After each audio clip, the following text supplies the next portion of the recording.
அனைவருக்கும் வணக்கம். நாம் மற்றவர்களை பற்றி குறை சொல்லிக்கொண்டு, குற்றம் குறைகளை சொல்லிக்கொண்டு காலத்தை கடத்தி கொண்டிருக்கின்றோம். அது மிக மிக தவறு.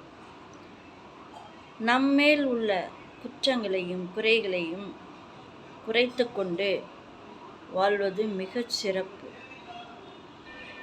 நாம் மற்றவர்களை சுட்டி காட்டும் பொழுது மற்ற 3 விரல்கள் நம்மை சுட்டி காட்டுகின்றது.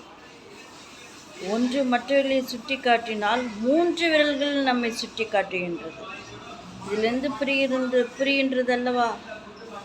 நம்மேல்தான் மற்றவர்களை விட அதிக குற்றங்களும் குறைகளும் இருக்கும். அப்படி இருக்கும் பொழுதுதான் நாம் மற்றவர்களை சுட்டி காட்டிக்கொண்டு குற்றம் குறைகளை சொல்லிக்கொண்டு காலத்தை கடத்தி கொண்டு மிகவும் சிரமப்படுவோம். நாம் நம் வேலைகளை கவனித்து கொண்டு நம் குறைகளை சரி செய்து கொண்டு வாழ முயல்வோம்.